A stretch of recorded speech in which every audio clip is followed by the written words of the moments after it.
ನಿಮ್ಮ ಗುರುಗಳಾದ ವಸಿಷ್ಠರ ನೇತೃತ್ವದಲ್ಲಿ ಶ್ರೀರಾಮಚಂದ್ರನಿಂದ ಅಶ್ವಮೇಧ ಯಾಗ ನಡೆಯುತ್ತದೆ ಎಂದರೆ ಅದು ವಿಶೇಷವಾಗಿಯೇ ಇರುತ್ತದೆ. ಹೌದು ಮುನೀಂದ್ರ, ಅದಕ್ಕಾಗಿ ವಿಶೇಷವಾದ ಸಿದ್ಧತೆಗಳು ನಡೆಯುತ್ತಿದೆ. ಅಶ್ವಮೇಧ ಯಾಗವು ಯಶಸ್ವಿಯಾಗಿ ವಿಜೃಂಭಣೆಯಿಂದ ನಡೆಯಬೇಕೆಂದು ಎಲ್ಲರ ಅಭಿಲಾಷೆ. ಈ ಮಹಾಯೋಗಕ್ಕಾಗಿ ಎಲ್ಲ ಕಡೆಯಿಂದ ಮುನಿಶ್ರೇಷ್ಠರನ್ನು ಮಹಾತ್ಮರನ್ನು ಕೂಡಲೇ ಬರಮಾಡಿಕೊಳ್ಳಬೇಕೆಂದು ಪ್ರಭುಗಳು ಮತ್ತು ನಮ್ಮ ಗುರುಗಳು ಇಚ್ಛಿಸಿದ್ದಾರೆ. ಬಹಳ ಒಳ್ಳೆಯ ಆಲೋಚನೆ. ಮುನಿಗಳು ತಪಸ್ವಿಗಳು ಒಂದೆಡೆ ಸೇರಿ ಅವರಿಂದ ಅನುಗ್ರಹ ಆಶೀರ್ವಾದಗಳನ್ನು ಪಡೆಯುವುದು ಅತ್ಯಂತ ಶ್ರೇಯಸ್ಕರ. ಅದಕ್ಕಾಗಿಯೇ ಶಿಷ್ಯರೆಲ್ಲ 8 ದಿಕ್ಕುಗಳಿಗೂ ಋಷ್ಯಾಶ್ರಮಗಳಿಗೆ ಸಂದೇಶ ಹೊತ್ತು ಹೊರಟಿದ್ದಾರೆ. ನಮಗಿನ್ನು ಅನುಮತಿ ಕೊಟ್ಟರೆ ನಾವು ಹೊರಡುತ್ತೇವೆ. ಹೋಗಿ ಬನ್ನಿ. ನಿಮ್ಮ ಗುರುಗಳಿಗೆ ನಮ್ಮ ನಮಸ್ಕಾರಗಳನ್ನು ತಿಳಿಸಿ. ನಿಮಗೆ ಮಂಗಳವಾಗಲಿ.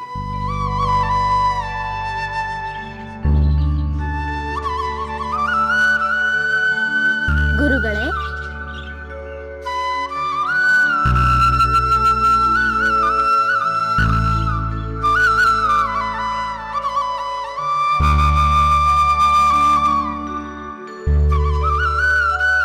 ಗುರುಗಳೇ, ನಾವು ಸಮ್ಮತಿಗಳನ್ನು ತಂದೆವು. ಒಳ್ಳೆಯದು. ಗುರುಗಳೇ, ಅಶ್ವಮೇಧ ಯಾಗ ನಡೆಯುತ್ತಿದೆ. ಗುರುದೇವ, ಅಶ್ವಮೇಧವೆಂದರೆ ಮಹಾಯಾಗವಲ್ಲವೇ? ಅದನ್ನು ಮಾಡುವ ರಾಜ ಮಹಾಪರಾಕ್ರಮಿಯಾಗಿರಬೇಕಲ್ಲವೇ? ಹೌದು ಮಕ್ಕಳೇ, ಅಶ್ವಮೇಧ ಮಹಾಯಾಗವೇ ಸರಿ. ಅದನ್ನು ಮಾಡಬಲ್ಲ ರಾಜ ವಿಶ್ವವನ್ನೇ ಗೆಲ್ಲುವ ಪರಾಕ್ರಮಶಾಲಿಯೂ ಆಗಿರಬೇಕು. ಅಲ್ಲದೆ ಅವನಿಗೆ ಅಷ್ಟೇ ಸಮರ್ಥವಾದ ಸೇನಾಬಲವೂ ಇರಬೇಕು. ಹೌದು ಹೌದು, ಯಾಗದ ಕುದುರೆಯನ್ನು ಯಾರೇ ಕಟ್ಟಿ ಹಾಕಿದರೂ ಅವರೊಡನೆ ಹೋರಾಡಿ ಗೆಲ್ಲಬೇಕು. ಆ ಸಾಮರ್ಥ್ಯ ಇರುವುದರಿಂದಲೇ ಶ್ರೀರಾಮಚಂದ್ರ ಅಶ್ವಮೇಧ ಯಾಗವನ್ನು ಮಾಡಲು ನಿರ್ಧರಿಸಿದ್ದಾನೆ. ಅಯೋಧ್ಯಾಧಿಪತಿ ಶ್ರೀರಾಮನಿಗಲ್ಲದೆ ಬೇರೆ ಯಾರಿಗೆ ತಾನೇ ಅಂತ ಸಾಮರ್ಥ್ಯವಿರಲು ಸಾಧ್ಯ? ಹೌದು, ಸದ್ಯದಲ್ಲಿ ಶ್ರೀರಾಮಚಂದ್ರನನ್ನು ಬಿಟ್ಟರೆ ಬೇರೆ ಯಾರಿಗೂ ಆ ಸಾಮರ್ಥ್ಯವಿಲ್ಲ. ಇದು ಬಹಳ ಸಂತೋಷದ ವಿಷಯ ಗುರುಗಳೇ. ರಾಮಚಂದ್ರನ ಕೀರ್ತಿಗೆ ಕಾರಣವಾದ ಹಲವಾರು ಮಹತ್ವದ ಘಟನೆಗಳಲ್ಲಿ ಈ ಅಶ್ವಮೇಧ ಯಾಗವೂ ಸೇರುತ್ತದೆ. ಈ ವಿಷಯವನ್ನು ರಾಮಕಥೆಯಲ್ಲಿ ಸೇರಿಸಿ ನಾವು ಹಾಡಬಹುದಲ್ಲವೇ ಗುರುಗಳೇ? ಹಾಡಬಹುದು. ಅಲ್ಲದೆ ನನ್ನಿಂದ ಕಲಿತ ರಾಮಾಯಣ ಕಾವ್ಯವನ್ನು ಅಶ್ವಮೇಧ ಯಾಗದ ಸಂದರ್ಭದಲ್ಲಿ ರಾಮರಾಜ್ಯದಲ್ಲಿ ಹಾಡಿ ಪ್ರಚಾರ ಮಾಡುವುದು ಅತ್ಯಂತ ಸೂಕ್ತವಾಗಿದೆ. ಅದಕ್ಕೆ ನಾವು ಸಿದ್ಧರಾಗಿದ್ದೇವೆ ಗುರುಗಳೇ. ನೀವು ಅಪ್ಪಣೆ ಕೊಟ್ಟರೆ ನಾವು ಈಗಲೇ ಹೊರಟು ರಾಮರಾಜ್ಯದಲ್ಲಿ ಸಂಚಾರ ಮಾಡುತ್ತೇವೆ. ಹಾ, ಸಾವಧಾನ ಸಾವಧಾನ. ಇಷ್ಟೊಂದು ಆತರ ಬೇಡ. ನೀವು ಯಾವಾಗ ಹೊರಡಬೇಕು, ಎಲ್ಲೆಲ್ಲಿ ಹಾಡಬೇಕು, ಯಾರೊಂದಿಗೆ ಹೇಗೆ ನಡೆದುಕೊಳ್ಳಬೇಕು ಎಂಬುದನ್ನು ನಾವು ತಿಳಿಸುತ್ತೇವೆ. ಹಾಗೆ ಆಗಲಿ ಗುರುಗಳೇ.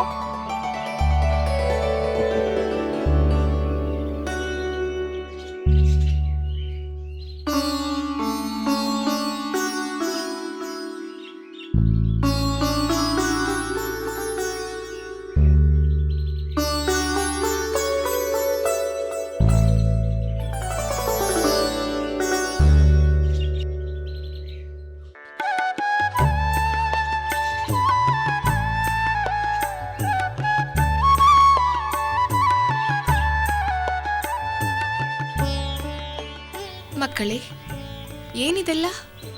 ಅಮ್ಮ, ಅರಣ್ಯದಲ್ಲಿ ಸಮೃದ್ಧಿ ಸಂಗ್ರಹಿಸಲು ಹೋಗಿದ್ದವಲ್ಲ, ಆಗ ಈ ಹಣ್ಣು ಮತ್ತು ಹೂಗಳನ್ನು ನಿನಗಾಗಿ ತಂದೆವು. ನನಗಾಗಿ ಇಷ್ಟೊಂದು ಶ್ರಮವೇಕೆ? ಅಮ್ಮ, ನಿನಗೆ ಹೂವೆಂದರೆ ಇಷ್ಟವಲ್ಲವೇನಮ್ಮ? ನಿನಗೆ ಸಂತೋಷವಾಗುವುದೆಂದು ತಂದೆವು.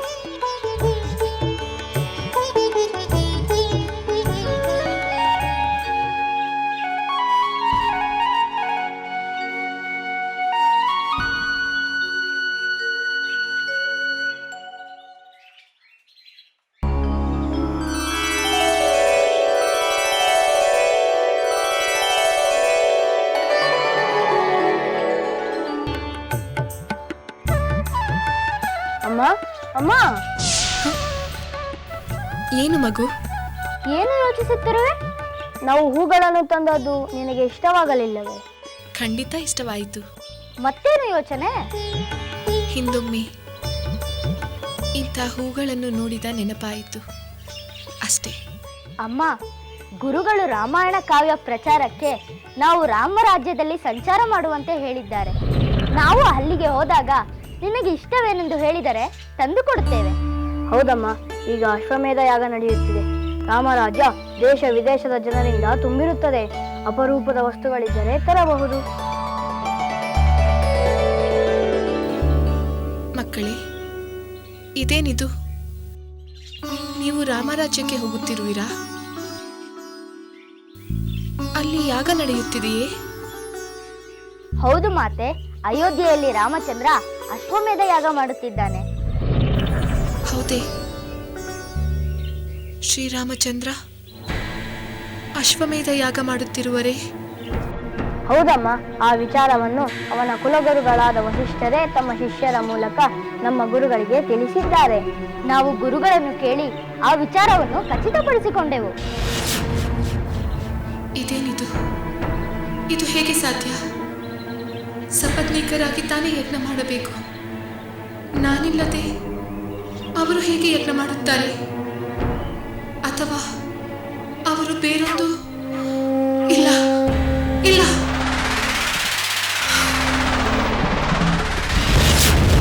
ಅಮ್ಮ ಅಮ್ಮ ಅಮ್ಮ ಅಮ್ಮ ಅಮ್ಮ ಎದ್ದೇಳಮ್ಮ, ಅಮ್ಮ ಮಾತಾಡಮ್ಮ, ಅಮ್ಮ ಎದ್ದೇಳಮ್ಮ, ಅಮ್ಮ ಅಮ್ಮ ಅಮ್ಮ.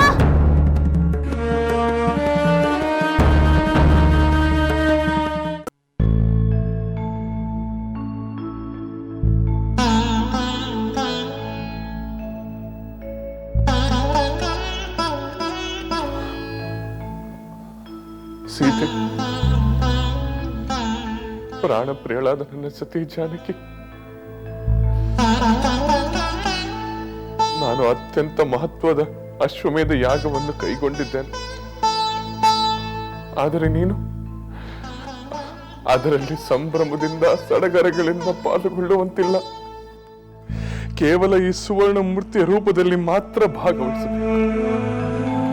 ಅದಕ್ಕೆ ನಾನು ವಿಷಾದಿಸುತ್ತೇನೆ ಜಾನಕಿ, ವಿಷಾದಿಸುತ್ತೇನೆ.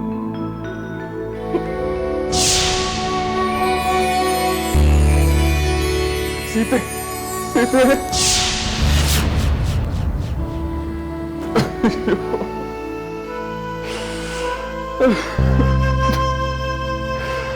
ಸೀತೆ, ನಿನ್ನಿಂದ ಆಗಲಿ ಇಷ್ಟು ಕಾಲವಾದರೂ ನಿನ್ನ ಮೇಲಿನ ಪ್ರೀತಿಯು ಕಿಂಚಿತ್ತು ಕಡಿಮೆ ಆಗುತ್ತಿಲ್ಲವಲ್ಲ? ನಿನ್ನ ನೆನಪಿಲ್ಲದ ಒಂದು ಕ್ಷಣವೂ ಇಲ್ಲವಲ್ಲ ಜಾನಕಿ? ಒಂದು ಕ್ಷಣವೂ ಇಲ್ಲ.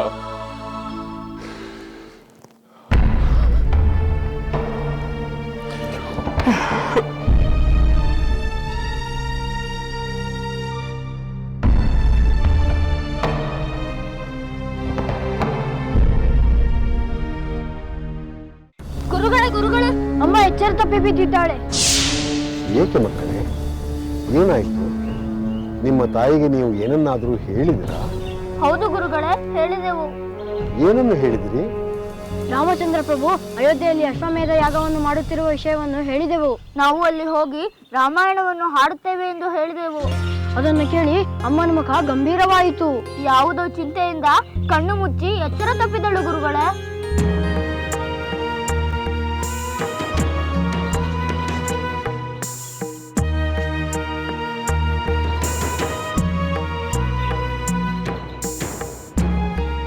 ಭಯಪಡಬೇಡಿ ಮಕ್ಕಳೇ, ನಿಮ್ಮ ತಾಯಿ ಏನನ್ನೋ ಕಲ್ಪಿಸಿಕೊಂಡು ಕಂಗಾಲಾಗಿದ್ದಾಳೆ. ಸತ್ಯಾಂಶ ತಿಳಿಸಿದ ನಂತರ ಸರಿ ಹೋಗುತ್ತಾಳೆ. ಯಾವ ಸತ್ಯಾಂಶ ಗುರುಗಳೇ? ಅದೇನೆಂದು ಹೇಳಿದರೆ ನಾವು ಈಗಲೇ ತಿಳಿಸಿ ಅಮ್ಮ ಎಚ್ಚರ ಆಗುವಂತೆ ಮಾಡುತ್ತೇವೆ. ಚಿಂತಿಸಬೇಡಿ ಮಕ್ಕಳೇ, ನಿಮ್ಮ ತಾಯಿಗೆ ಆ ವಿಚಾರವನ್ನು ನಾವೇ ತಿಳಿಸುತ್ತೇವೆ. ನೀವು ರಾಮಾಯಣ ಕಾವ್ಯ ವಾಚನವನ್ನು ಇನ್ನಷ್ಟು ಚೆನ್ನಾಗಿ ಅಭ್ಯಾಸ ಮಾಡಿ ಇಷ್ಟರಲ್ಲಿಯೇ ಜನರೆದುರು ತೆರಳಿ ಹಾಡಬೇಕಾಗುತ್ತದೆ. ಹಾಗೇ ಆಗಲಿ ಗುರುಗಳೇ.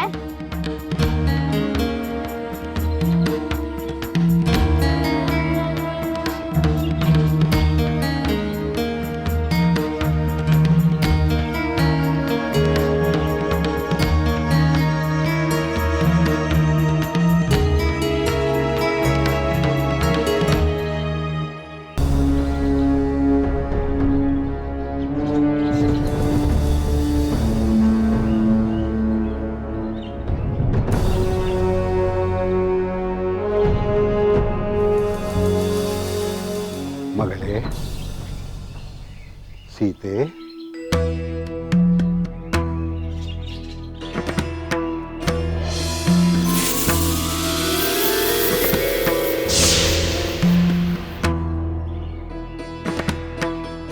ಕ್ಷಮಿಸಿ ಪೂಜ್ಯರೇ, ನೀವು ಬಂದದ್ದು ತಿಳಿಯಲಿಲ್ಲ.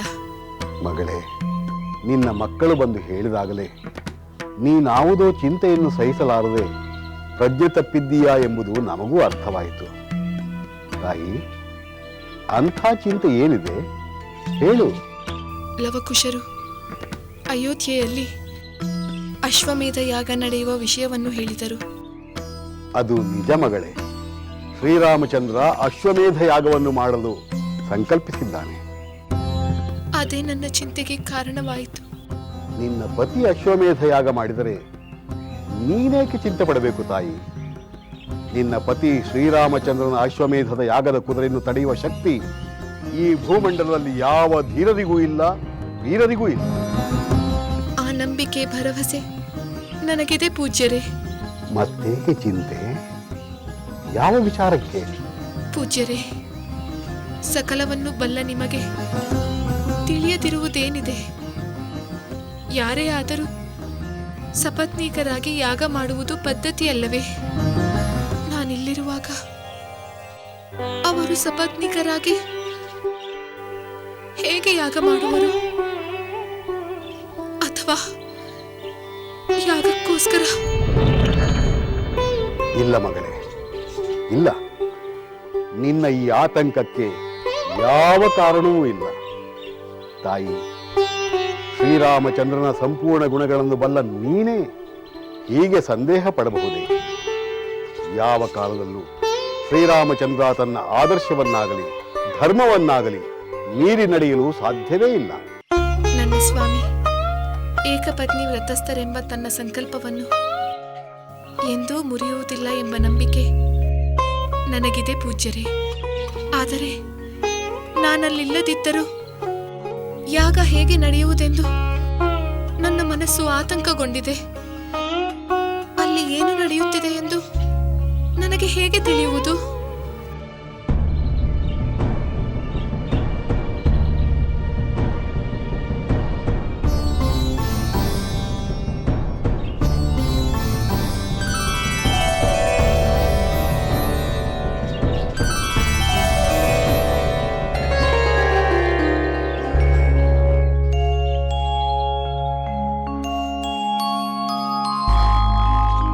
ಮಗಳೇ ಸೀತೆ, ನೀನು ಆ ಯಜ್ಞದಲ್ಲಿ ಪಾಲ್ಗೊಳ್ಳುತ್ತೀಯ?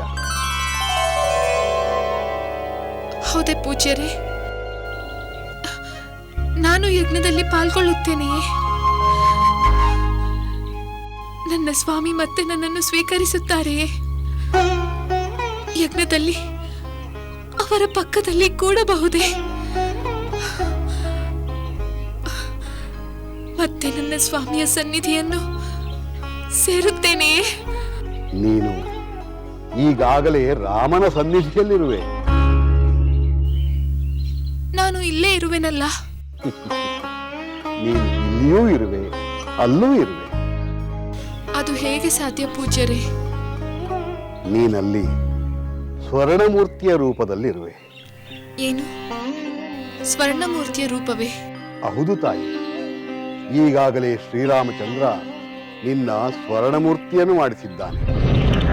ಅದರ ಜೊತೆಯಲ್ಲಿ ಯಜ್ಞ ಕಾರ್ಯ ಸಾಂಗವಾಗಿ ನೆರವೇರುತ್ತದೆ. ಪೂಜ್ಯರೇ, ನಾನು ಜೀವಂತವಾಗಿರುವಾಗಲೇ ನನ್ನ ಬಂಗಾರದ ಮೂರ್ತಿಯೊಡನೆ ಯಜ್ಞ ಮಾಡಬಹುದೇ? ಮಾಡಬಹುದು ತಾಯಿ. ಇದರಿಂದ ಶ್ರೀರಾಮನ ಯಜ್ಞ ಕಾರ್ಯವೂ ಸುಸೂತ್ರವಾಗಿ ನಡೆಯುತ್ತದೆ. ಆತನ ಏಕಪತ್ನಿ ವ್ರತಕ್ಕೂ ಯಾವುದೇ ಭಂಗ ಬರುವುದಿಲ್ಲ. ನಿಮ್ಮ ಮಾತು ನಿಜ ಪೂಜ್ಯರೇ. ಎಂದೆಂದಿಗೂ ಈ ಸೀತೆಯೊಬ್ಬಳೇ ಶ್ರೀರಾಮನ ಸತಿ. ತಾಯಿ, ಈಗ ಸಮಾಧಾನವಾಯಿತಲ್ಲವೇ? ಸಮಾಧಾನವೆಂದು ಹೇಗೆ ಹೇಳಲಿ ಪೂಜ್ಯರೇ? ನಾನಿರುವಾಗಲೇ ನನ್ನ ಬಂಗಾರದ ಮೂರ್ತಿಯೊಂದಿಗೆ ಯಾಗ ಮಾಡುತ್ತಿರುವುದಕ್ಕೆ ಸಂತೋಷ ಪಡಬೇಕು, ಸಂಕಟ ಪಡಬೇಕು, ತಿಳಿಯುತ್ತಿಲ್ಲ. ಸಕಲವೂ ಶುಭವಾಗುತ್ತದೆ. ಆದರೆ ನಿನ್ನ ಸಂತೋಷವನ್ನಾಗಲಿ ಸಂಕಟವನ್ನಾಗಲಿ ನಿನ್ನ ಮಕ್ಕಳಿಗೆ ತಿಳಿಸುವುದು ಬೇಡ. ಆಗಲಿ ಪೂಜ್ಯರೇ, ಅವರಿಗೆ ನಾನು ಏನನ್ನೂ ಹೇಳುವುದಿಲ್ಲ.